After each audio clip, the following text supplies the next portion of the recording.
Were the people standing? I'm good. There's 3 left there. Oh. I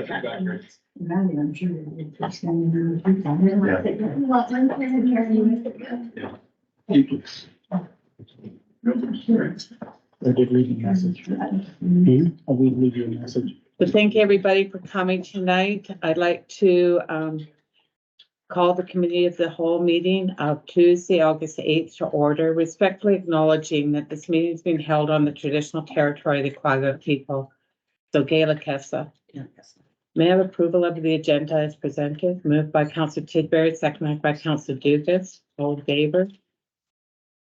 So again, thanks for everybody for coming. This committee of the whole is to discuss the grant policy for the low pressure pumps for the 21 properties at Stories Beach. We know that you have been part of this discussion, but our discussion has been going on for a long time.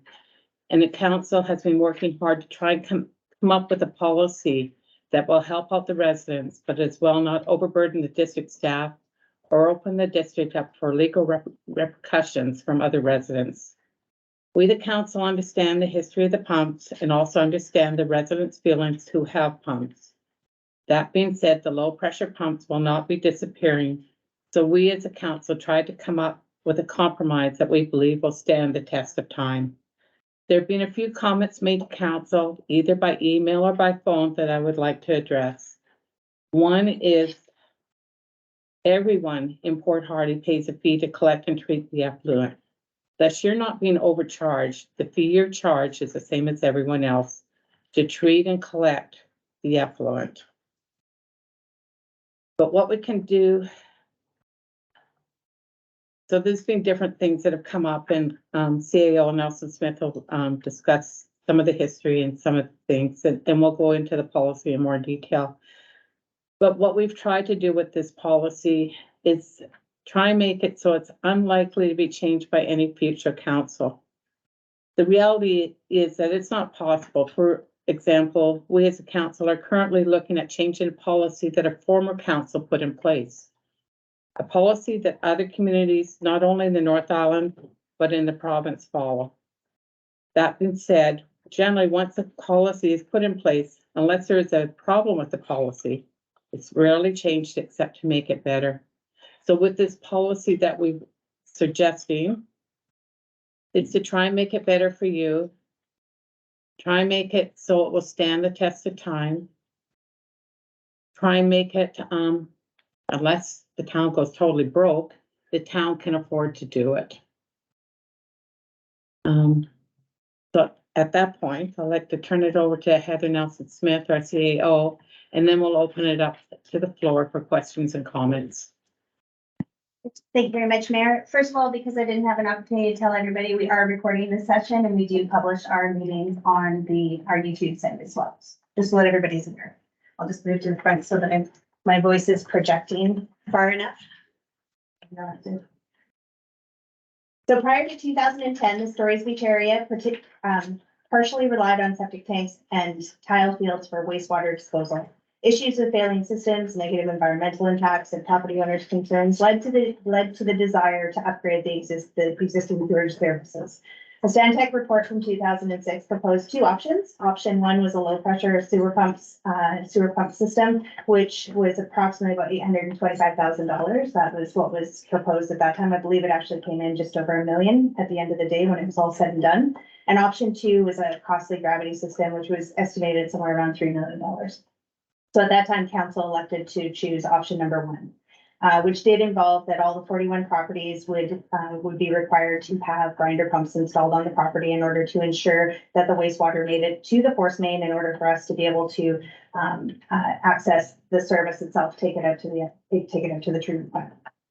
There's many communities that utilize local service areas, which typically are established by bylaws. So in a lot of communities, what they do is they'll say this particular area is going to get this service. And then they create by bylaw an area and say, you're different than everybody else. This is the service that you're going to get. And then they charge everybody within that region of the community for that service. In this particular case, it hasn't been in the history of Port Hardy to do that. It has been the history of Port Hardy to assume the responsibility for all new services that are provided and spread them across all of the users equal. So in this particular case, the local service area was not created for the Stories Beach area. EPCOR was the contracted sewer services agent for the district of Port Hardy, and they purchased and installed the pumps in 2008, making property owners responsible for the maintenance. The district then provided replacements and support over the last decade, so that whenever there was a failing system, we were able to go onto the site, we offered a replacement until a new one could be brought in or the old one could be repaired. Currently, we have 14 properties that have needed pump maintenance or repair or replacement, which is approximately 34% of the 41 units. Options for addressing the situation. So when council decided to look at this, it included maintaining the current policy, so doing nothing, upgrading to a gravity feed system, which we estimated somewhere around the $6 to $7 million mark at this point in time, given the way inflation has been, offering a payment plan incentive or taking over the pump ownership. Legal opinions were provided for each option, discussing implications and the feasibility of each one of those options. The legal opinions generally recommended maintaining the current service delivery model, which is that the property owners would be responsible for their own systems. This model is efficient, common, and aligns with the sustainable revenue generation. Other options such as local service taxes, which I discussed already, upgrading to gravity systems, or taking over the pump ownership come with challenges, costs, and potential legal issues. In addition to the legal advice, communities in BC were solicited for their best practices for handling private sewer pumps. We were unable to find a community that provided individual sewer pump maintenance and repair directly to property owners. And noting that there are many communities, not to mention there are other properties within the district of Port Hardy that already have to utilize a pump or grinder pump service in order to get their effluent to the corner. They can be required due to inability to gain a gravity feed to the main line. The property is lower than the sewer line. Long, flat properties are unable to get the velocity to the main line. And so those create some challenges, and some people have to put in those pumps. We know of approximately 12 within Port Hardy. There could be more. We're not sure, because ultimately when a building permit is taken out in a water service connection, we only deal with the connection for the main line. Campbell River was one of the communities that we were able to find that actually provides the first pump for free. And then the property owner is on the hook for any costs related to it afterwards. So multiple meetings of council have been held to discuss the matter since May 25th of 2020. And these have included in-camera meetings to address legal implications and look at options for different municipal services. On May 25th of 2020, we received a letter from a property owner in Stories Beach.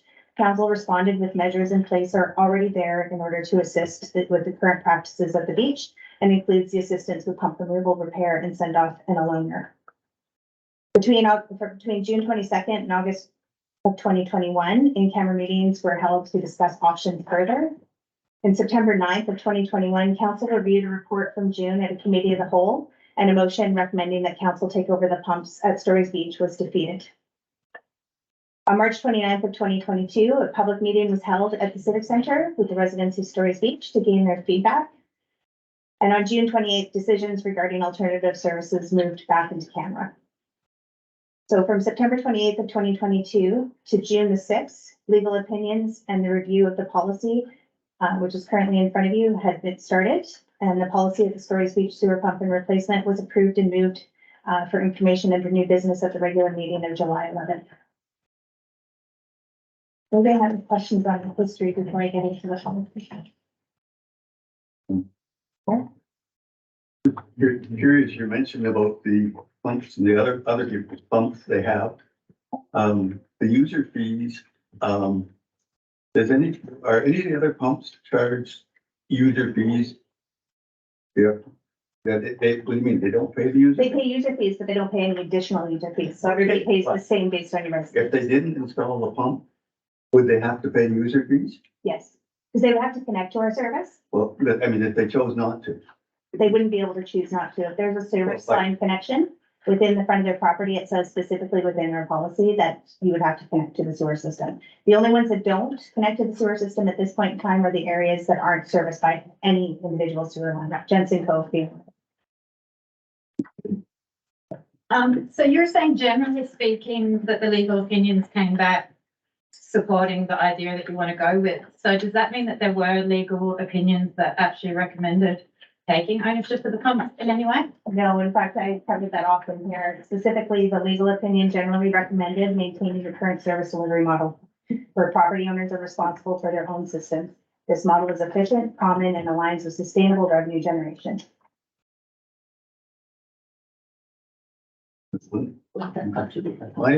It was always my understanding that with the pumps and with, as the same with the water systems, when they put that in, that the property owner, if you had your own system, you didn't actually have to hook up to the system. You had to pay the user fees after the year, but you were not forced to abandon your own system Are we talking about in the past or current?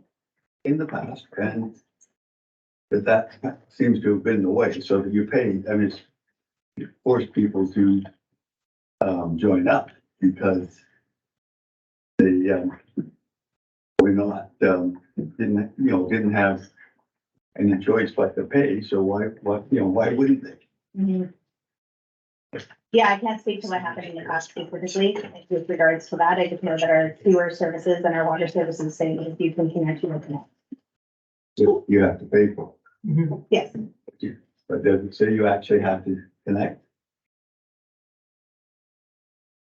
All right, just give me 1 second.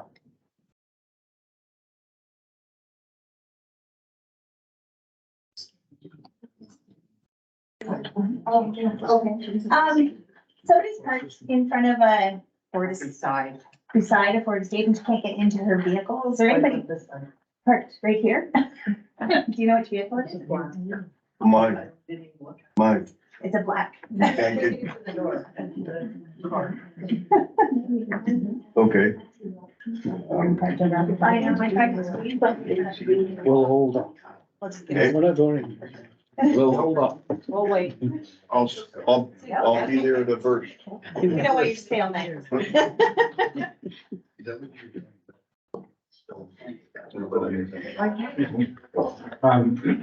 With any of the other systems that you talked about, that you've investigated, were the pumps, forced upon, a whole part of a community when they already had existing systems?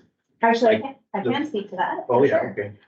So before I came here, I worked in Alert Bay. Mhm. And Alert Bay had a sewer system upgrade, and so they were, so I don't know if you're familiar with it, Alert Bay, everything's built on a hill. So sewer lines were running through people's properties, there were no easements, so the community took the lead and they got a grant and they were able to, replace all of the sewer systems on the proper roadways.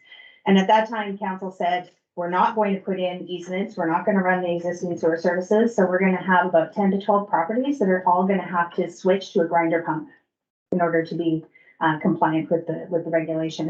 What they did a little bit differently, because there were people that were quite adamant that they wanted to keep their existing service, if they were able to prove that they could get an easement through their neighboring property, then they didn't have to get a pump. However, the pumps were not provided to them at that time, which means that if they ever wanted to connect to the municipal service in the future, they would have to pay whatever the going rate is for a pump. Mhm.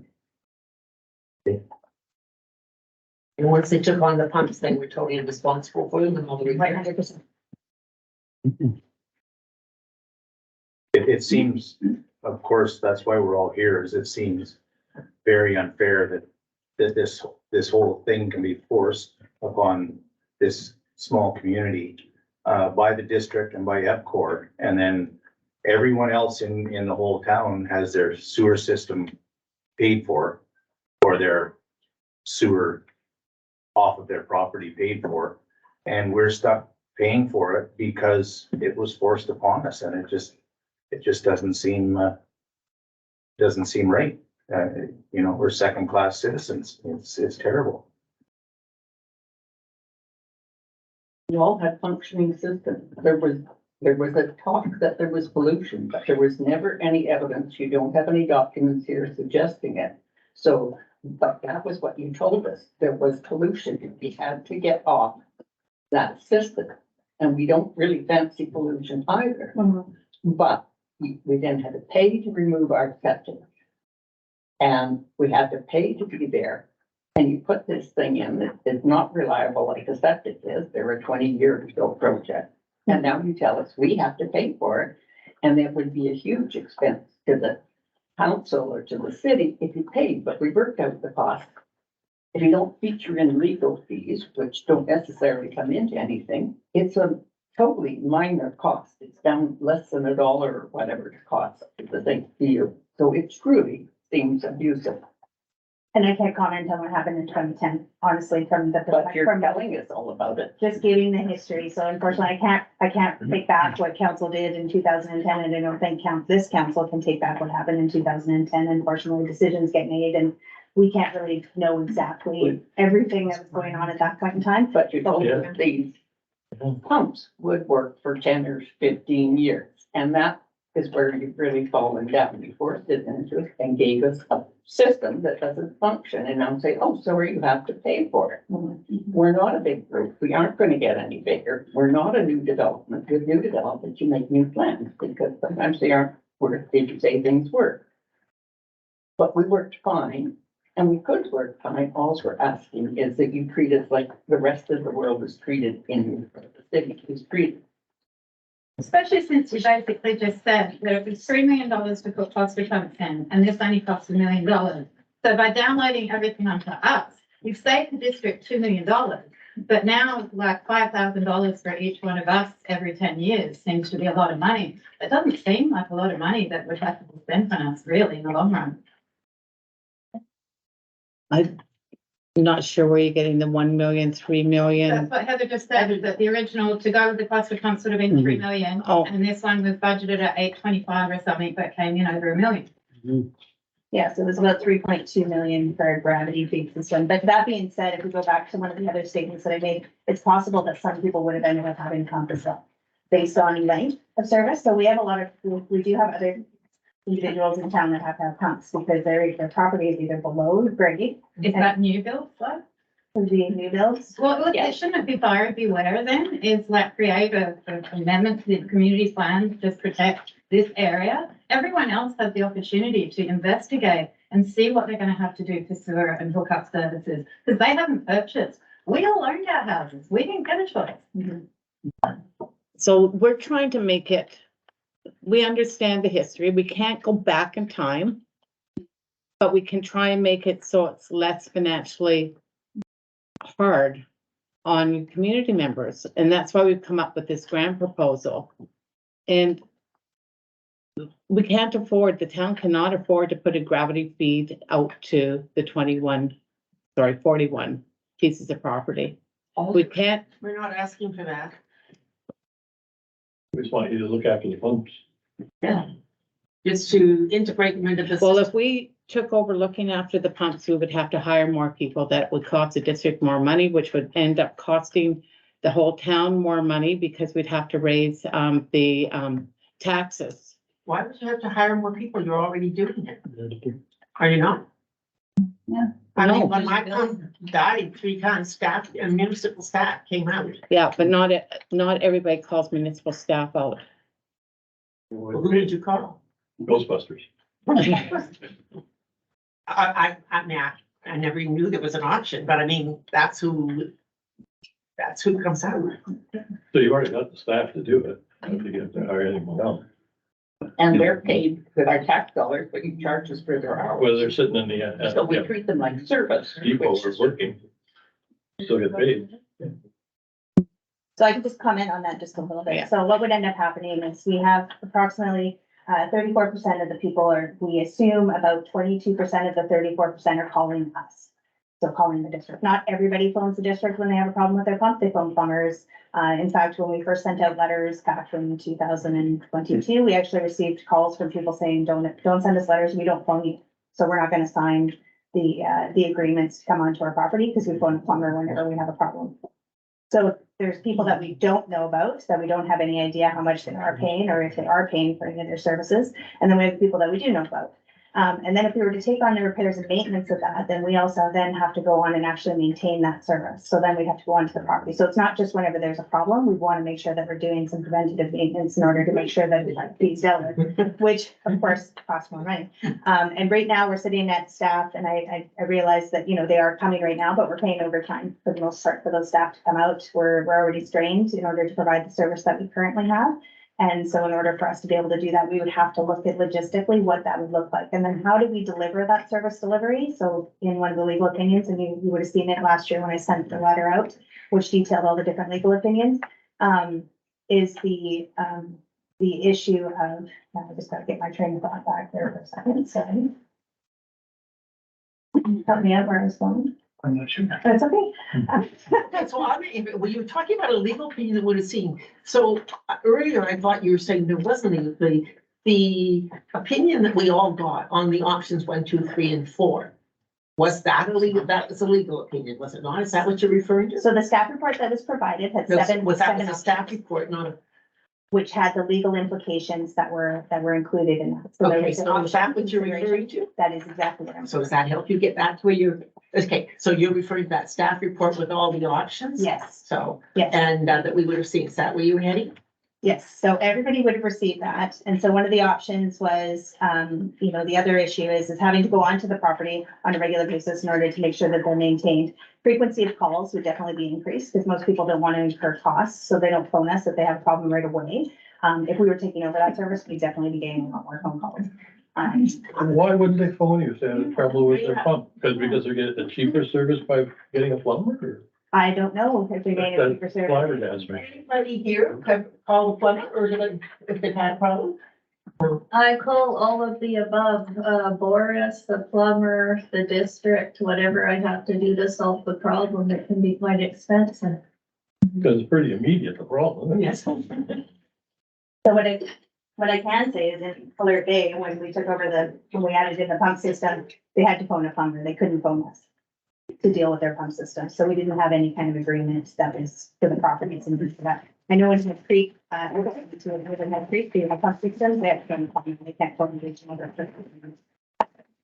Well, I certainly understood when I spoke, but of course I didn't have any second idea to put it to, but it's news, because I checked on that, but it was, how much it was even cost and how much, and municipal workers would come out and they said as long as the call was during the day, it wasn't overtime or whatever, and I don't remember exactly what they said, but the tank has, capacity to last about 2 days or whatever, and there would be no reason to call after hours, so they said likely it would just be within the regular salary of a municipal worker. I have a question regarding maintenance. I've never heard of anybody from the district coming out on a regular job to do maintenance quarterly or. We don't. So But when if we took over on the service- pumps day one, we were told that the maintenance was gonna be looked after by the district. Oh, no. I think they were touted as maintenance free actually, when everyone was doing their presentation. Anyway, just because I know everybody has comments about what happened in the past, and I don't want to limit everybody's time, but I want to make sure that I get through the policy as well, just in terms of that, and then letting council kind of have an open discussion back and forth as to what they want to do, just so that you're directing towards the policymakers and not necessarily towards me. So we do have the policy, which is currently in front of you. And so it again goes through the background and what the purpose of it is. So I'll just go into what it is. So it's a grant that'll be set up annually by the council for applications to be made by property owners to assist with pump replacements. And so I want to be very clear, council is also very clear in understanding that there's a past cost that has been incurred by the property owners. And so in recognizing that, they wanted to start a funding balance of $30,000, which is to be made of the general surplus fund. Council then ensures that a balance of $30,000 is maintained annually, which is approximately 5 replacements per year. So that's about a 1% tax increase. So those were all implemented for 2023. Which is and then the remaining funds of each year shall be placed in a grant reserve fund, which will be allocated to the private sewer pump grant for future years to relieve the tax requisition on any given year. So upon the submission of a complete application, the district shall reimburse applicants 100% of the total pump repair replacement cost up to $7,000 within 7 years.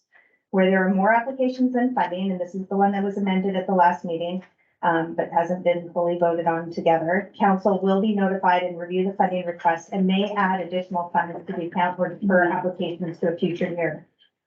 The district shall accept applications from property owners at any time during the year, and a maximum amount requested shall be $7,000 each year to be considered. Applications for grants that were replaced between 2016 and 2022 shall be considered within the same consideration as future applications and subject to the guidelines of this policy. Note that the 7 years shall be calculated from the last date of expense. So what are eligible expenses and what are ineligible expenses? So eligible expenses are replacement of the one pump and the principal residence per year per property every 7 years. Eligible applicants are the property owners registered on title for the property and trustees or agents identified for the property, and that's in writing. Applications will be accepted anytime during the current budget year and must include the receipts prior to application signature of all owners. Ineligible expenses are ongoing operational costs such as electricity or annual maintenance, sewer pumps located outside of the area of the 41 properties, electrical upgrades not associated with the repair of the pump, sewer lines connecting to the house or from the collection to the main line, new infrastructure such as carriage homes, secondary suites, or accessory structures, district fees if there are any, sewer pumps that would not comply with federal and or provincial law and the district of Port Hardy bylaws, and payment of pre-existing debts. And so just to clarify, the staff time is our time. We would prefer that we're calling plumbers in order to get the whole service all done. And then at this time too, we wouldn't be waiving any penalties. So if fees went unpaid and there was penalties attached, then we wouldn't be waiving those.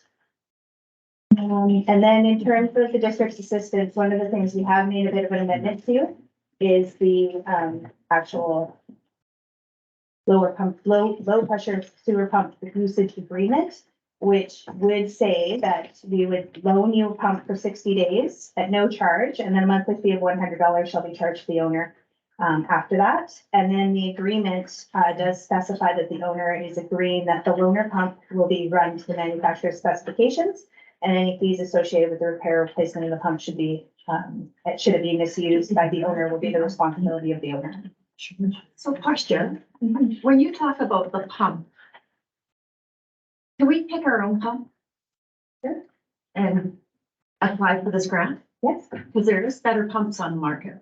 100%. Yeah, we're not gonna tell you what you have to buy. It's your individual sewer system. It's the same as we wouldn't tell somebody how to run their sewer line from the main line into their home. We want to make sure that that connection is correct and that it meets plumbing specifications. And as long as that pump meets the requirements, if it's not composting, a composting toilet, then you would be fine, yeah. So if you wanted to go with a Liberty or an E1, or if you wanted to go with, Samurai. Myers Best. There you go. Or better. Problem with this pump is a kit. So there's problems with this pump. There wasn't a lot of, I don't think there's Choice, a lot we didn't have of, choice. not a lot of education was put into it by the city. So, yeah, I'm surprised that they picked such a pump like this. I guess because it was a full kit, and I know Alert Bay chose the exact same.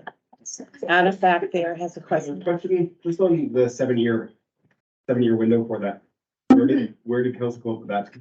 So basically pumps are anywhere between, we were kind of looking at what the history has been in terms of where pumps kind of fell and looking at that average. So pumps should last anywhere between 10 to 15 years without any issues. So judging by what was going on, we went up with the 7 years because that was kind of the average as to what we were experiencing in the area. On your retroactive claim, it says replacement, it doesn't say repairs, I think. And on that item, if, that's one item, and the second item is if I have a repair and I claim $1,000 and I'm dead in the water for 7 years.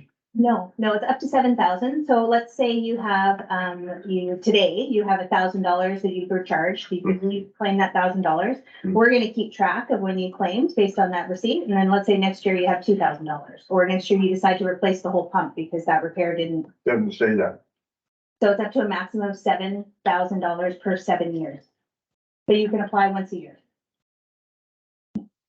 Okay, and on the retroactive, if people have $7,000 worth of repairs, Fred, you might have, Giselle, you might have. Yeah. They claim that now. Yep. They're dead in the water for 7 years. We'll go back to the last receipt. Okay, So if what they last- about, okay, So, but from the last receipt, they're dead in the water for 7 years. If they've had repairs, but not a new pump. And then that pump fails after they've claimed their $7,000 in repairs. They can't, that's on them for the whole following 7 years. Doesn't seem quite, we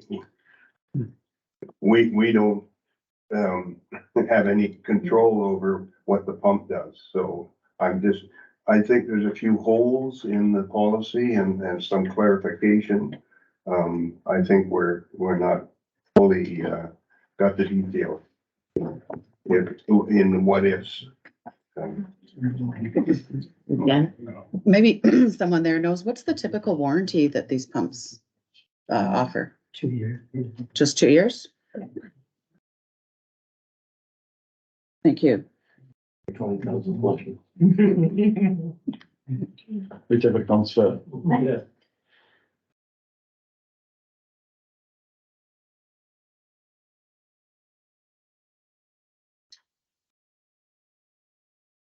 There needs to be some education to the homeowners with us on what is allowed to go down the sink and what isn't. I agree. There comes And this is comes where- very tricky. Yeah, this is where when I first heard about the pump issue, I was under the impression that the district was providing maintenance on the pumps. So if that was the case, I've never seen anybody knocking on the door.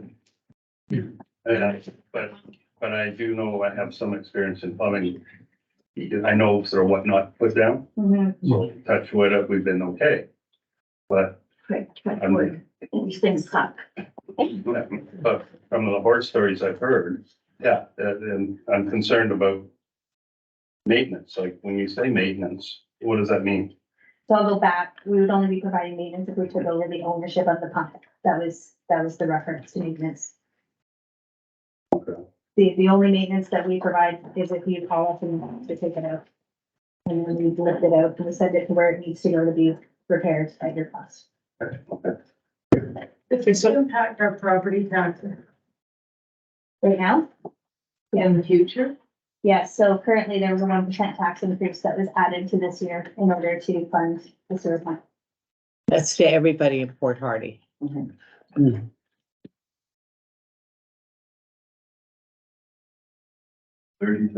is 1% of what? Of our total taxation. That's it. We did say it came from general circle. No, but when, Still couldn't have tax. That It still comes up. wasn't I'm a little confused because sewer and water is a different fund Correct. than the general fund. So we, So why isn't it being funded through sewer and water? I can answer the question. So we can only charge for the sewer and water services in which we have ownership of. So right now you pay for the collection and treatment. Right, so what I'm hearing is bottom line, you guys should own them. I keep hearing that, I keep hearing that. And going back since I fought with you and Hank Booth and everybody else around the table, you guys needed to own it. And, I'm getting a little tired of it. It's 15 years ago and I don't have a lot of oof left. So I think from what I observe and hear from all these people, all the people, I attend most meetings. And the big generally, the bottom line was, you guys own the pumps. You spread the cost over the rest of the people that pay into sewer and water fees, not general taxes. It's a sewer and water, as is, you have all these funds. And that's the fund that should be covering this. So if there's some little technicality that says you have to own them to fund them through sewer and water, make that happen.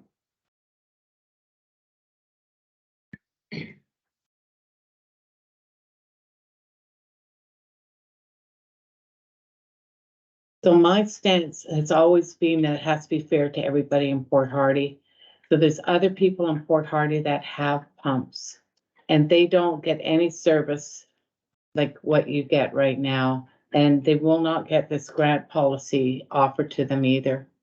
So we're trying, I get what you're saying. You'd like someone else to take care of everything, but it is on your property. It is your property. And we're just trying to alleviate some of the costs that you're incurring on your property, but this is not offered to the other pump owners. The other pump owners put their own pumps in because of their property. This was forced on us by. No, I totally understand Yeah, that. It's a different story. Well, but there's still pump owners and they would prefer to be hooked up to the sewer lines, not with pumps. Hang on, Counselor, Tetzmo. Well, it's basically not what I was gonna say is that from the history, they were forced into it. So the people that have the pumps that are on other properties weren't forced into it. They chose to buy those properties that would have had those existing. And I think it was a big mistake in the past for a district to force this upon them. And now we're in this giant situation because of this. So it's kind of a special situation that I think, you know. Thank you. Ross? Just for context, this may or may not help. It's common that BC sewer regs change and people have to upgrade their sewers. It just happens. It's not about fair or anything else, it happens. So a prime example is area, I think it's D beside Campbell River coming in from south into Campbell River. All that area was on septic. And so the province was in the process of creating an edict that they had to install sewer services. So this scenario is Stories Beach. I'm not obviously able to weigh into who said what, when, and how, and so forth. All I'm just trying to point out the context is it's quite common that communities have to shift how they deliver sewer services because the regulations shift over time. Councilor Robertson. Yeah, thanks. So I just wanted to start off by saying, I think most people know that we do live out at the beach and that we are the proud owners of one of the grinder pumps. And that, well, in the history, I at one point was told that I was in conflict of interest and subsequently sought a legal opinion that explained that I was not. And that's a legal opinion. And I shared it with council and anybody else who's asked. So I just wanted to preface my comments by saying that there is a legal opinion that I share something in common with other residents. So, and that's from a legal firm in Victoria that deals with the municipal law. But I think it's when the information was sent out with the 7 options and a legal opinion that there'd be that the status quo was the best option. That's fair enough, but I think it's important to understand that there were other legal opinions, and the legal opinions explained how other situations could work. Not that they can't work. Other situations could work and possible problems. So, and one of them was what was discussed before, was the community ownership of them. And that was, as it happens, number 4. But the other one that came in that opinion as well was establishing a local service area. So that, again, was a part of that legal opinion and is something that there are issues along the way, but it's possible to do. And having done a little bit more research on local service areas, it takes the shape of a bylaw that council has to pass. But it also, there's 2 ways that a local service area can be established. One is through council saying we would like to establish a local service area and then consulting the identified community. The other way is by that local community, that local area, petitioning council to establish a local service area. It's in the community. If you Google BC Community Charter, it starts on section, I'm way too litigious for this stuff, but it starts on section 210 and explains what a local service area is and how how it can be established, through a petition to council. And, I think that's worth looking at as well. And I'll just finish off by saying, clearly, this is one issue that, the council is not of one mind on. And there has been a great deal of discussion, and there continues to be a great deal of discussion. We reconsidered the motion last meeting so that it could be open, and that hasn't been decided yet. So the discussion continues, and I think it's important that we hear from everybody out at the beach, out in the area, to so that we can have an informed discussion, continue to have an informed discussion about it. Thanks. Yes. Could you do a quick definition of local service area? That means like the 41 properties? Yeah, you could define it that way, yes. My understanding of the community charter, section 210 and downwards, is yes, that could be defined by the local service area, could be defined by those goals. Would that help you with your feeling that you have to do the same for everybody? I would be fine with going with this grant policy.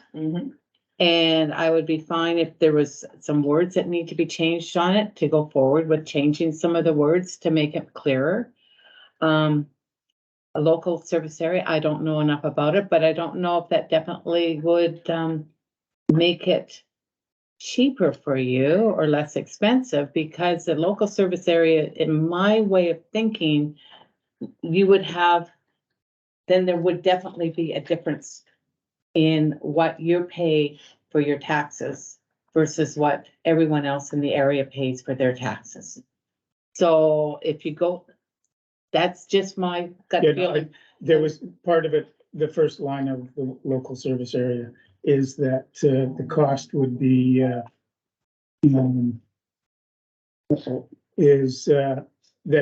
the municipal service that be paid for in whole or in part by a local service tax.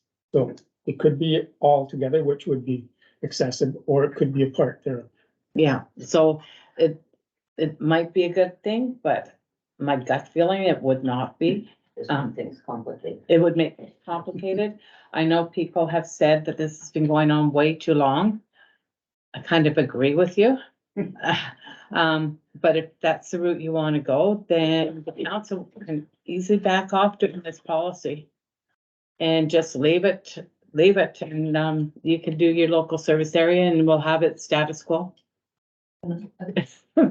Oh, you've got a hand up there. Go for it. I don't know if he had his hand up first. Okay. My sister-in-law and myself met with Mayor Duga at the time and with Fred Robertson. We pleaded, we said he would like to give input.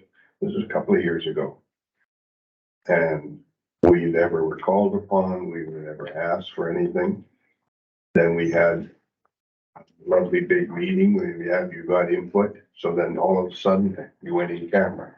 We got nothing. At that meeting, again, the mayor at that time said, we will keep everybody informed. We will send out bulletins. People said, will it be sent out in writing? Because we don't all have access to your computer information, and very few or a lot of people get lost in it. So that hasn't happened. So we're here without background, without information on these processes. So, you know, I'm willing. I mean, I've volunteered all my life. I've done reviews of this council years ago. So, you know, but it doesn't come forward. How do we access input? We just get this document mailed to us. How do we get information as we go? How do you poll us as to how we're feeling about it? Because I don't think that happens.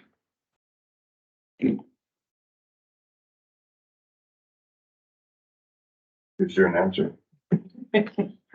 No. So that's, your policy is not to talk to the people who elect you. Oh, no, we've talked to the people that have elected us. We've had numerous emails from different people. We've had their input. We've heard what you wanted at the meeting. But we don't get any answer. We don't get any feedback. And that's where we've been looking at all the different options and trying to come up with what works best and what we can all agree on In camera. in You camera. don't get our input. No. Yeah. So, you know, it's the legal and in camera is one big red herring. Been there, done that. So, you know, we're all lost. We just can't know what to do.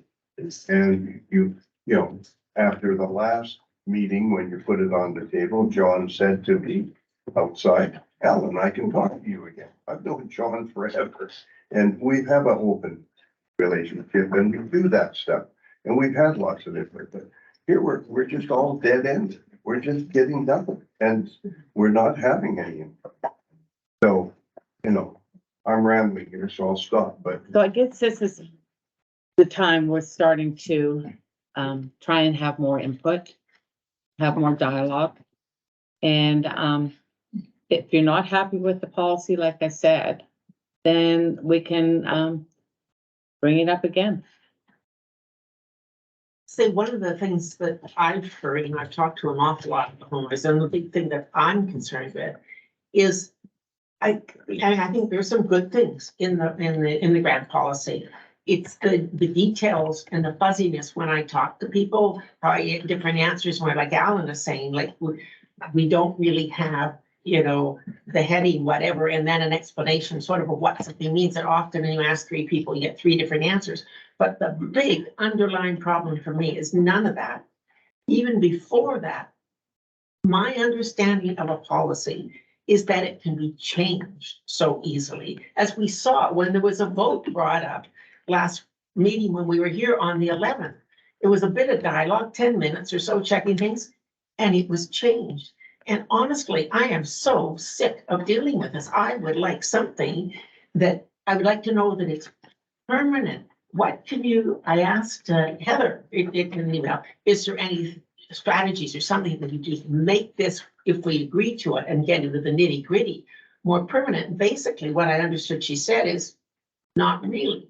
You have suggested that it really is quite a permanent thing. Like Alan says, we just don't really know. That's a huge issue for me. I never want to deal with this again. Whichever way we go, when we get it settled, I have just had it up with the eyebrows and more. So can you assure me and tell me how this policy will be secure in years to go by? Just one example, when I read it at policy, and I don't have it right, well, maybe I do, right in front of me. It says it's to provide an opportunity for financial relief for those properties serviced by the Storys Beach low pressure sewer system. And that sounds to me, if I'm Joe Blow counselor coming on in years to come with no background, because nobody will ever have the background that this group has because we've been banging our head against it for so many years. It sounds to me like it was just the council thought it would be a good idea. It doesn't. Sure. I almost, yes, that was my bumper sticker is, you know, on equity, not charity. It sounds to me that there wouldn't be, for me as a counselor, a good reason in that for me not to take that money back.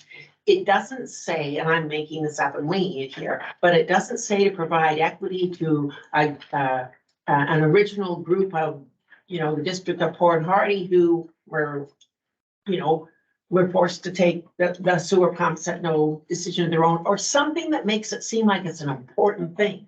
This doesn't have anything for me as a new counselor looking at that I don't think, like, I have 40 other things I'd rather see that money go on. And I can just see it being voted out by people who don't have an understanding, don't have the history, and it's gone. And then we'll be back to square one and I'll be that much older if I'm still here. So can you give me any assurance on that? That's a big issue. You know, sorry. Would you like me to answer this? Sure. So the answer is, I'm sorry, who are you? I'm Ross Blackwell. He's the deputy CAO. I just heard the name now. The short answer is no, that's not how governance and Yeah. democracy works. There are some tools that are more concrete, so bylaws are harder to change, for example, than a policy, but anything can be changed and adapted. And the reason is because circumstances change. So there's no way with this sort of exercise to guarantee 100% that nothing will change in the future. And to be honest with you, as I said, you don't want anything that's gonna last. No, I'm not looking for that. I'm just looking like for a higher probability. I see, and I mean, and would the, now again, this wouldn't be my first choice, and certainly that's one of the major reasons why I want it to go away forever. But if we end up being stuck or living with this, it will the council be open to looking at perhaps changing some of the wording, or whether it would just make it less likely for Joe Blow, new councillor coming in years from now, looking at this and changing it. I know we can't guarantee it, but would you be willing to look at changing? I mean, do you agree with me that that wording, if you take yourself out of your experienced role now and you're a new councillor looking at that, would that give you anything to think, golly, I better not change that? Would it? We certainly could, and that's why we're having this discussion. I've already put down some comments about, educating, all homeowners on maintenance of their pumps, and that could be in there as well. And as well, on changing some of the wordings about the 7 years. So, yes, the policies can be upgraded and changed and massaged, so it's, there's more words to it. There can be appendices to the policies as well. Sorry, So what? appendices. Appendix. Appendices, okay. Yeah, so then some of the history of what's gone on can be attached to the policy, so then future councils can see it. But I don't know if you heard when I was saying too about if we can get a policy in place that's a good policy, it's rarely changed. It's rarely acted upon by another council unless there's a problem with it. So if someone comes up from the public and says, that policy's not working, if you 41 homeowners come up and say, we hate this policy, then it'll be changed, just like the policy right now that you have with the pumps where they're your pumps. There is no grant. So now we're trying to put in some kind of some assistance. Okay, just to follow up on that, part of the reason as pump owners were so concerned is, as we understand that this has to come up for funding every year. If it was set up in a way that, I don't know, that it was just naturally funded by some system, that if every year or more than a year, if you run out of funds in that, you're putting it in front of council and saying, guys, you have to vote on this money to keep this program going. And the law, guys, if you put it out to be voted every year versus a policy that just sits there and functions because of what it says, all right, that's a whole lot different. If you're asking the council every year to vote on that money, I think that's putting us in a precarious position. So that would be another thing to look at. Could it be set up in such a way that you don't have to ask? It just renews. It just renews automatically unless, you know, something. Because if you put it before people, money is a really hard thing to deal with. People will start to want it back. I guarantee it. And that's what makes mine, keeps me up at night. If I Wait, could, Mayor, just in terms, a local service area would achieve that, but then the group of 41 would then be funding that service solely. So that's where a local service area would. Only in part, possibly in part. Yeah. It doesn't have to be complete, it can be in part. But if you want it to be perpetual and it not be reliant on taxation It can be and in having part. that discussion, Well, then it would be fine. It's good to read the community charter and see what it says.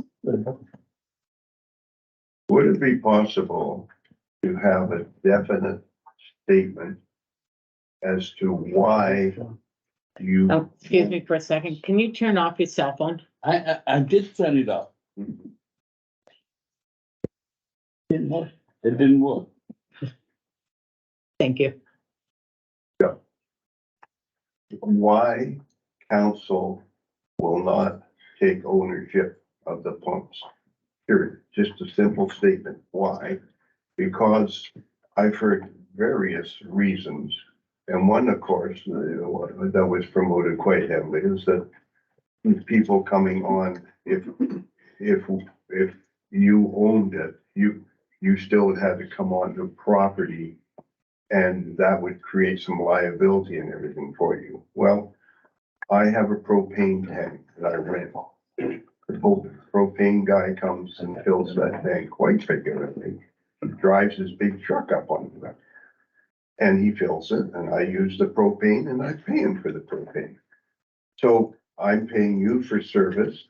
You can back your truck up and take my pump out, and fix it and bring it back. And it's your pump. I don't know why it's a big problem for this council or this municipality or district to take ownership of those pumps. So I'm getting, well, I was not going to come tonight because I'm pretty much on the edge of blowing up and I'm trying to keep calm. But one of the things that's really disturbing me, if I can take a couple of minutes, does anybody else need questions? I want to take a couple of minutes, like you've got time till, we got 20 minutes as I understand it. Yeah. I won't take 20 minutes. But one of the things that's been bugging me, and I went through today and I listed the people, the 41 people, I didn't list them all. I got to about 22. But what I feel is we bring totally disrespected. You know who these people are? Have you come and talked to any of them? You know, so I just made a list and I'll go through the first few that I think is quite interesting. But Prue's here tonight. And she's 90 plus. She was the second family on Stories Beach. She looked after that place with my wife's family, the Stories. They did everything they could, but because of that, they've created a place that's really nice to be in. People come out and walk on the beaches and everything, but they created a tradition. So Prue's family, her daughter, Debbie, lives there. Her son-in-law, Neil, lives there. Her nephew, Chris France, lives there. Her grandson, Brad, lives there. Her granddaughter, Heidi, lives there. They all have pumps. They all have pumps. Not that they want them. They have to have. So these are, now, across the street from me, a great neighbor, Ernie and Elma Knopp, in their 90s again. They're the people that created and established the Seventh-day Adventist school and church with their hands. They built those. Those are the people that live out there. And you're saying these people are different. These people can't be part of us looking after their you know what and you know what down the sewer. Now, I'm thinking that's bad. Across the street from me again, Cadwell, their family, Tracy is granddaughter. And she is looking after the old house and rebuilding. The tradition out there is unbelievable. I've got reams and reams. Valerie Burley Bureau, Hilda Chrysler, her dad was the doctor here during the war years. They've owned property ever since then. Christy Graham and her family. So I can go on and on and on. I've got pages of it. But particularly, you're really disrespecting my brother-in-law, who was your volunteer fireman, your volunteer chief for many years, has done everything upside down for this community. And we're all getting kind of crapped on. And that's where I'm at the moment. And I'm a little tired of being crapped on. I told you 12, 14 years ago, it was a lousy system. And the council, they pushed it through. Bad information. And we were to clean up the harbor, which wasn't polluted. And we were doing it jointly with Fort Rupert, who didn't come on side. And here we are still 14, 15 years later, holding the stick and getting the stick stuck you know where. So I'm a little tired of it. Thank you.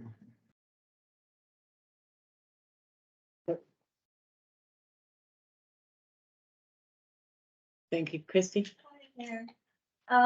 This lady beside me pointed out that policy should take into account inflation. And I'm wondering if it could work like extended health benefits.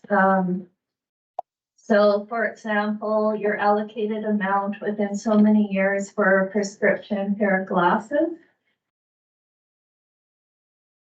If you use your $2,000, or in this case, your $7,000 over 7 years, that's what you're allowed. It restarts the day after that. And if you haven't used it over those 7 years, it's not credited to you. It just goes away.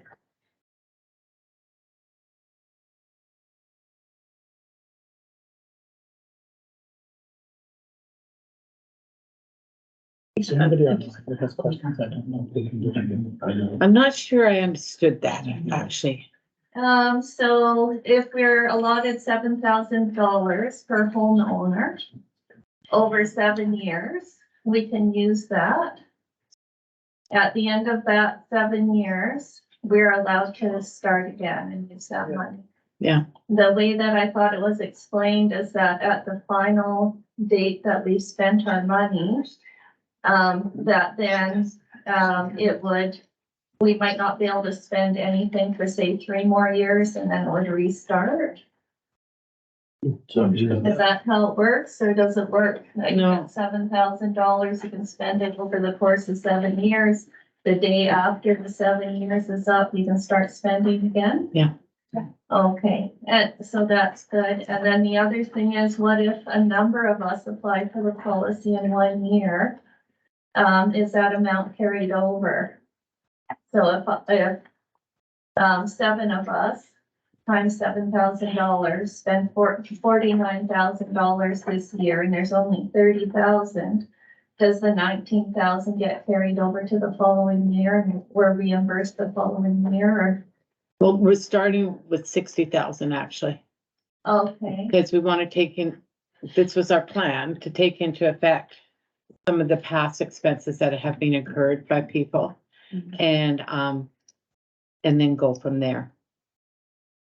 okay, so I think once we're on the 30,000, I think there should be in the policy something for people who are the last one coming, and there's no money left in the 30,000, how they will be reimbursed.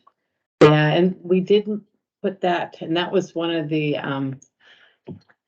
big discussions about having to come back to council for additional funds. And that discussion, if this policy is going to go ahead, it will be further discussed, because there was some concerns about that. Okay. There wasn't an end last meeting. Well, we haven't.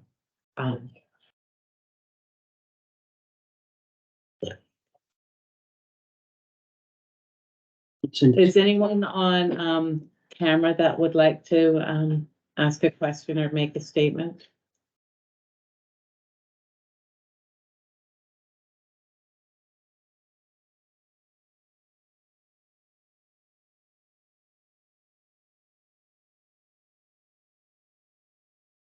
And did I see your hand up again?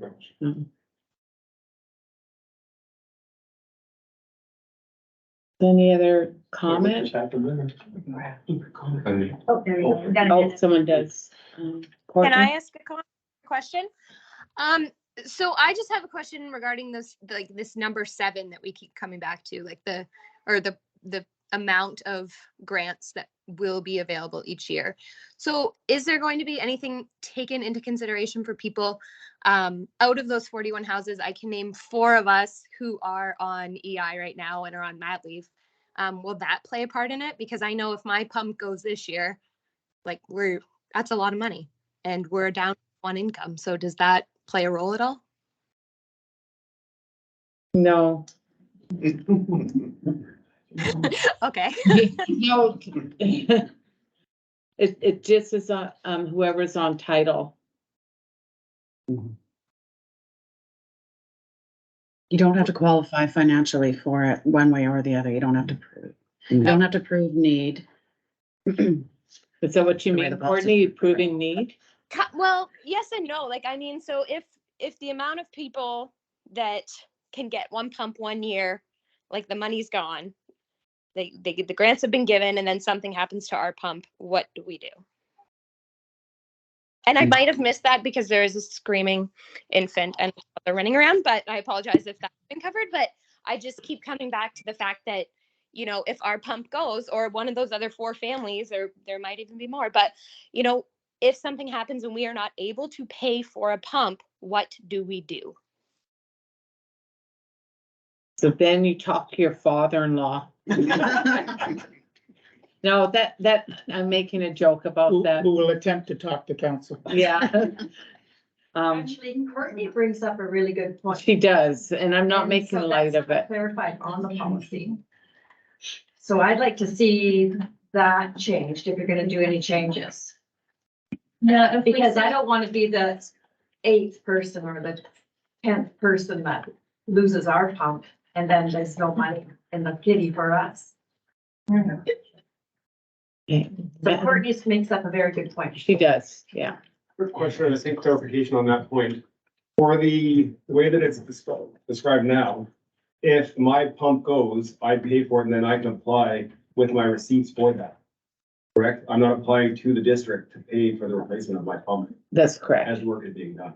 But Courtney's saying that she doesn't have 7 grand in the bank, or I don't know what that's what I'm getting at. Some people just can't afford it. So they need money now. I think that, yeah, when the plan is laid out currently, and maybe that's one of the things that you look at changing, is that the district, if my pump goes, I'm not calling the district and having them come and do the work for me. And having them fund it all. I have to fund it myself. And then I can apply back to council or the district. This form, and then get as much as $7,000 back. Do I understand that correctly? Yeah. And you would have a 7-year window to apply for that, so in year 7, is that correct? Yeah. If for whatever reason, the grant's been maximized for the preceding 6 years, year Right. 7, you're able to those costs. So should we all go out and buy a pump now then? And have it ready for, I can get it for less than 7 grand. like, is that what we should be doing? I mean, that. If your pump is fine, why? Budget. Mechanical, everything mechanical eventually breaks down. Oh, no, I agree, and that's why we're trying to do this. Sorry. Max? Well, I guess my question is just, is there a path forward to the district or gaining ownership of the pump system, or is that completely off the table at this point? It was voted down. So you could rent them. So Brian, Hank, sorry, Bess. Last person? Sure. Yeah. Is there a way that, we could replumb our septic tanks to a sewer pump system rather than a grinder pump? You know, which is, as I understand, it was never offered to us. It was EPCOR ruled out, but I mean, I believe that's the system that they use at the workshop. Is that not correct? That's correct. And, you know, the pumps are roughly, and from my information, roughly half the price and probably last twice as long. By running, you know, your, sewer into your septic tank and then just pumping the effluent that comes out of it. Because, you know, basically septic tanks rarely fail. It's, I mean, from what I've seen, like 99% of it is basically the fields that fail. And the only reason that was given for not considering that originally was EPCOR, Stantec stated that the pumps that sewers or septic tanks existing on the properties, they assumed were, you know, not, they were in good shape. Now, I mean, I'm not sure how these fiberglass tanks and in my own case, concrete, they don't rot. So, I mean, they probably, they were in good shape, and it was just because somebody wanted to sell this system that they didn't offer us the other one. You know, had that actually happened, you know, you probably wouldn't have people here because there wouldn't have been the same horror stories of pumps. And, you know, the pumps as supplied or are basically, there's no way to know that, you know, when they get weak or whatever, because they weren't as advertised to us. You know, the pumps that were shown and the brochures from the pump companies all had a little indicator light that you put in your house that monitored when it was running. So you could tell if in fact it was taking 20 minutes to pump out, you know, when you had a bath or whatever, because the pump is getting weak, it's failing. Now, with this, the powers that be in their wisdom decided that they could get the pumps a little cheaper. If they discontinued that, if it took that option off and put on the option of the external power source plug. And, you know, that was, people did want that plug in, but nobody suggested that they were actually going to take the other part off of it. And when they hooked up my pump, like the electrician, I said, well, no, this is where I want the monitor to go. And he said, well, there isn't one. I inquired and was told, well, it was a little bit cheaper to get the plug in if we took that monitor off. Which means, as I said, you know your pump is weakening when it dies. So it's, you know, guaranteed to be a serious failure. You know, I must say, just comment, I've never had a problem with my touch wood, and it still meets the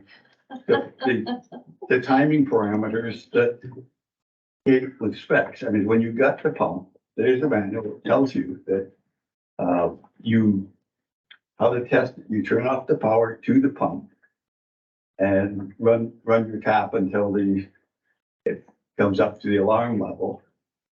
And then you turn the power back onto the pump and time how long it takes to pump down. And they say, well, you know, last year when I did it again, you know, mine still pumped in that time frame. But, you know, it's really hard to know when, as I say, they didn't supply the monitors that were on the advertising that they gave. Anyhow, that's the way it is, I guess. That's why you get so many comments. Yeah. Nobody knows. Yeah. Next slide. Verna had a comment. I can't see what it was. It just flashed up really quickly. Jennifer, are we? Did I hear that there was? Other you strong line? That there was never scientific proof that the septic tanks cause pollution of the beach. That's what people have said. Brian and then Max. So I want to, this is new to me. You guys know I'm new to this, but I have talked to a ton of people. I have researched the shit out of this. I've talked to people that know a lot. Sorry about the swearing. That's just how I am. But I've talked to a lot of people about this and learned a lot from a lot of people, especially the ones that were around when this was getting put in place. First of all, I don't want to dive too much in the past about it. It was wrong. The decisions made were wrong for sure. A lift station should have been put in the time and done properly. You should have never been forced in this. You should have had the opportunity to test your systems to make sure that yours was in compliance. The B should have continued to be tested after this was done to prove that that was the original problem, which I don't believe it was. I think one of the biggest things I see, I'm elected here to listen to you guys while keeping the district's best interests in mind. So I'm here to listen to you guys and do that. Secondly, I think one of the biggest things that we need to revisit as a council to keep the public happy and to listen to them is to really revisit the idea of the district of Port Hardy owning these pumps and getting rid of a lot of these headaches with the granting, the financing, all of that. And I don't see any reason why we can't take ownership of it and maintain them, because this was a decision that was forced upon you guys from past council. Now I think it's kind of almost a reconciliation for us to do it properly and give these guys what they want, because I think it's piss poor what happened.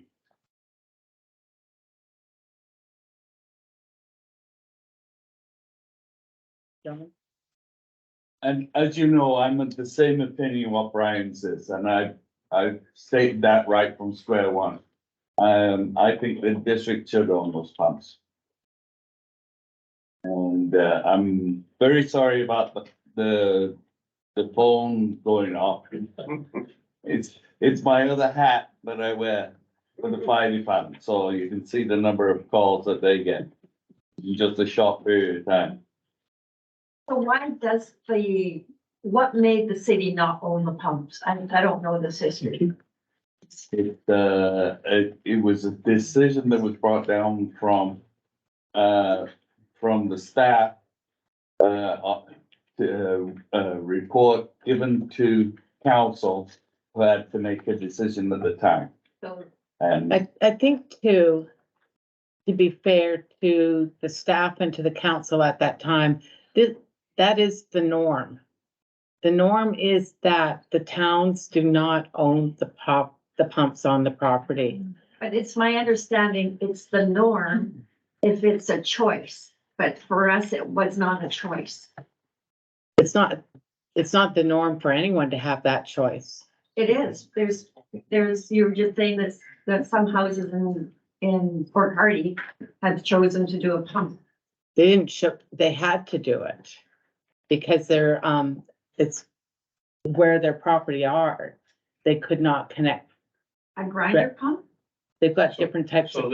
their bottom sewer line is lower than the city connection. Correct. So they're forced at that time, but that was their choice. They knew where that property was. They would have to deal with it Like on their own. Brandon said, But buyer beware. but in this case, we were actually forced into doing it as a whole.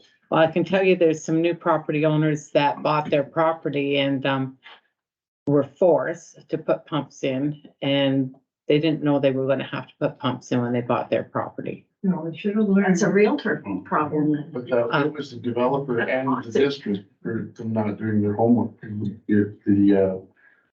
Anyways, we can go on and on and on and on about it. I do think Tony's question is maybe relevant, not to that far back, but since we've been involved, I've been involved in these discussions. And it has come up and then in the last March 29th meeting, there was,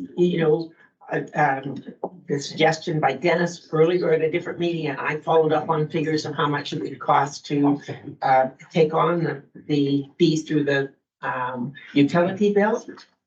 I mean, I think that's more the question was you're asking, when you looked at that, why was that negated? Nothing to do with what you're offering now, but how did you get from that? Did you look at that and how did you negate that?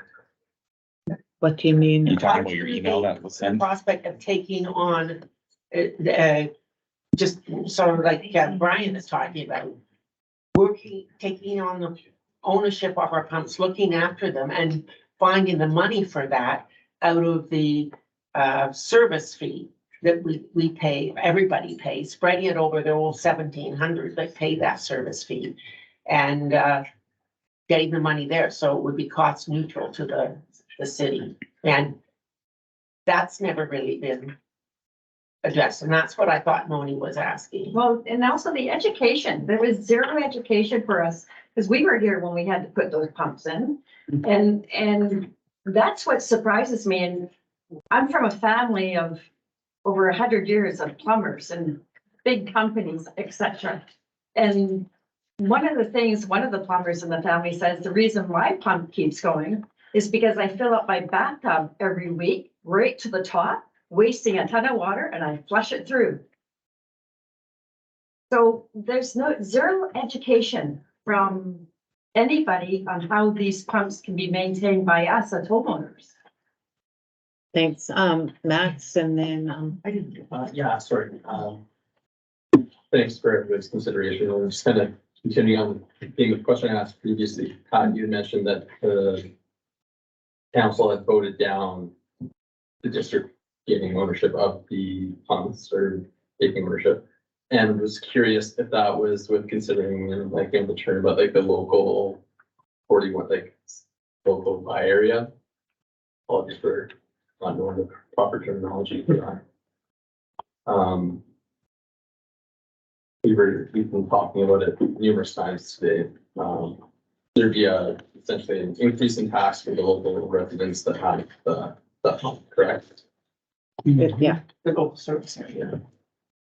So my question is there an avenue where the district maintains the ownership, the funding that has been secured via the grant to the tax base of the district is added, and then the shortfalls are covered with increase in tax with that in that local area? The Story Speech community residents aren't unduly burdened by a decision that they didn't have a chance to make. And the town isn't subsidizing Story Speech's sewers.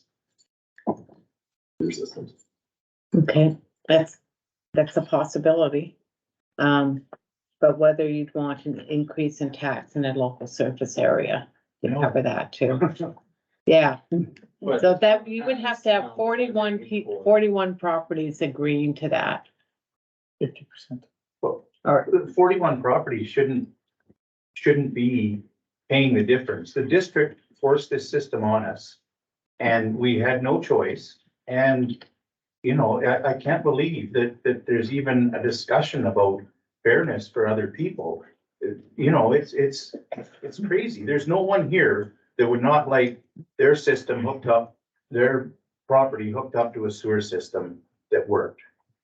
And we didn't choose this. It's not like we bought a bare piece of property in a subdivision. Our septic tanks, our working septic fields were taken away from us and this was dumped on us. And the district should just own up and say, you know, we screwed up 15 years ago and this is how we're gonna make it right. And, you know, the grant is a nice offer, but it's still not right. I agree, Jim. I agree.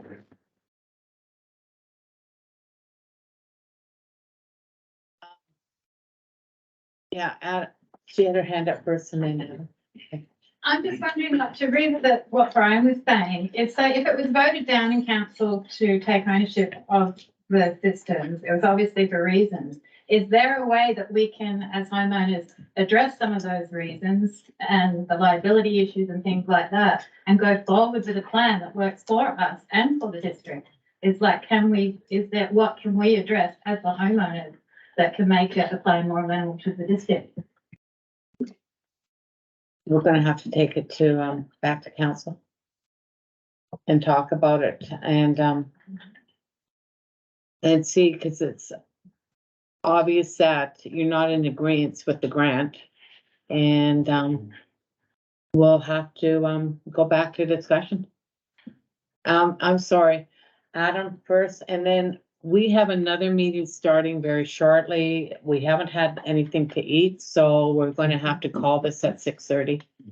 So I'd second Dan's opinion with the views there, and yeah, I'm just on a grandfather system. I bought off another person that was forced upon the same scenario rate as everyone else. And yeah, hopefully we can come to a common where you guys can help take it over. Return it back the way it was. Thanks. And was there another comment on, online? Yeah. No? Okay.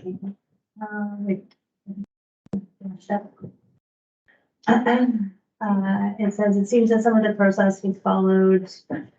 Obviously, really not so great, so I'll just pull it up on the screen too, so we can read it. It's really far away from me. It seems that the process was followed insofar as the council is concerned, but no fair process for the users when the system is forced upon the residents. And the problem is now in the hands of the current council to make it right. There was a comment ahead of hers, which was Crystal said, my parents had the grinder pump system and it was owned and maintained by the town. not the property owner, Fort Perry, Ontario. Fort Perry, Ontario also utilizes that, insurance that we talked about as well. Ontario uses that quite extensively. Last question. Thank you. Comment. Before we got into all this, the 41 property owner, the trailer park had its own system and pumped through its own system the water into the bay. And it was determined that they were polluting the bay around the park area. So the solution was that the district took that system and ran it into their pump station on the lower end of the park, the trailer park, at no cost to the trailer park owner or those residents. I now have heard and seen that pumping station being replaced by the district at multi-million. I don't, No, I think it's about $150,000. I heard $1 million in one meeting we were at. Yeah, That, the one by the final cost, I think, was about $150,000. $138,000. Is that one story at that Fort River School? Yeah. And that's because it was utilized with local contractors and doing it ourselves in-house at the district, and that's why that money was saved on that. So there was no extra labor cost is what you're saying, it was done with in-house? Yes. Okay, thank you. So that was done. But we have been chosen to be different. And I don't understand why that is different. In that case, it was a single owner, but all those trailers. So, you know, we're 41, you do it for one. What, and that kind of capacity, I'm still of the opinion and was originally, and I've talked to a lot of the people who were involved at that time. Dennis and I dug trenches together on my property, and he and his father-in-law and I dug trenches for the old septic system on those properties. You know, the bottom line is, many people have said the septic system was perfect. You can't put water in the sand holes there fast enough. It's gone, and it cleans everything. So we were sold a bill of goods, and as was the council of the day. And that's the bottom line, and I agree, it's time to rectify it. Thank you.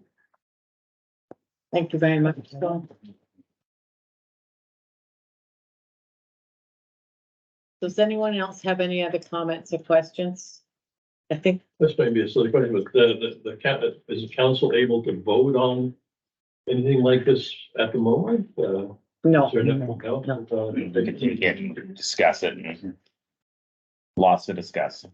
Okay, one more question. I still think if I can answer it, I've understood that the council looked at the option, such as Brian is mentioning, about taking on ownership and cost of the sewers. And I'm just wondering if now that things are open, if we could just see that, if we could understand how you got to this position, it might make us more comfortable. And understand, yeah. Yeah, just if we had the information. Also, you know, what was the problem that said, gee, guys, we don't know enough, we need to seek a legal opinion.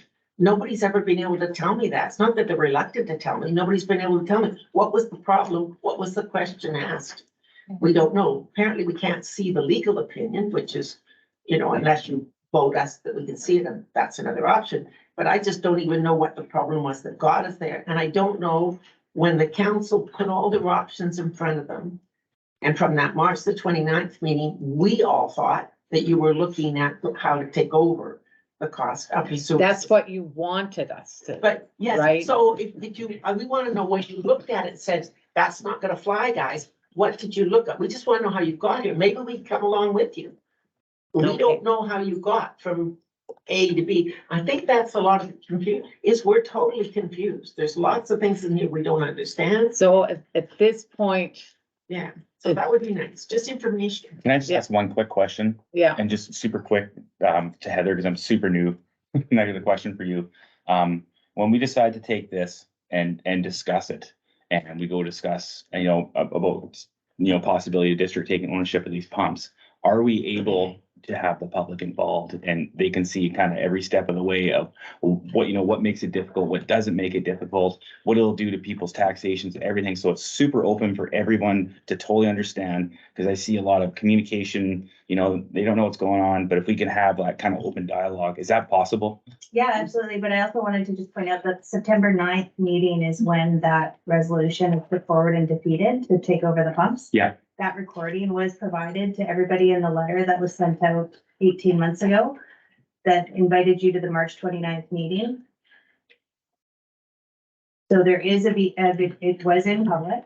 And so the discussion included things like costs incurred for pump repair, residential property owners for wastewater systems, compensation of the system in the septic fields, properties were not previously charged sewer and water prior to the system being put in. Like there's a whole list in the minutes. And then there was a motion that was actually put forward that option 4, which was to take over the service, was put forward and then defeated. So there's actually a whole video recording just on sewer pumps on September the 9th, 2021. Like I said, was previously 2021. And is that something that they can access and look at still to this day? Okay, so basically we can have I don't mean to cut you off, but basically we can have a meeting going forward where we revisit the idea and bring them all along so that everyone from here on now, that we're all working on this together and everyone knows what's going on and that there's clear communication is probably the biggest thing that I see. So that needs to. Right, with directed us. To this table. Yeah, and there's no reason why we can't do that. Okay, thank you, Heather. It's actually attached to The rules that we got. So if you look at your portal, there's a calendar. What's that, sir? Heather sent out rules about revisiting. Agenda with the staff report. Okay, I apologize. It's that. Okay, and we can sit and talk. Can't just bring it to something back every meeting. Okay. How about now? Yeah, for sure. It's basically like talk. Okay. Obviously, we all need to get to and discuss this, for sure. So I'd like to call this meeting adjourned. May I have a motion for adjournment? Counselor Dugas, the meeting's adjourned. So this will be coming up again. Counselor Dugas. And thank you, everybody, for coming. It's